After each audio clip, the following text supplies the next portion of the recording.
আজকে মাংস ভাত গো বন্ধুরা, মাংস করেছি। এই লাল লাল একদম কি সুন্দর কালার হয়েছে। উফ, জিভে জল আনার মতন কালার।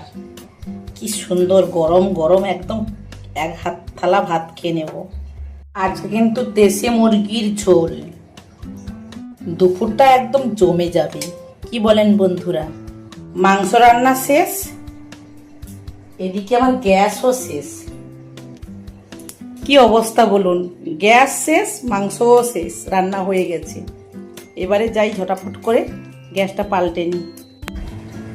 আজকেই গ্যাসটা শেষ হয়ে গেল আমার, কি অবস্থা। এবার ঝটাফট করে গ্যাসটা লাগিয়ে দিই। বাড়ি নিয়ে বলতে হবে গ্যাসটা বুক করে দেওয়ার জন্য, নাহলে আবার কবে পাবো, সামনে বোর্ড আছে। তাড়াতাড়ি করে আমি গ্যাসটা লাগিয়ে দিই। এই যে রান্না কমপ্লিট, গ্যাস ও শেষ। যাই কাজকর্ম করি।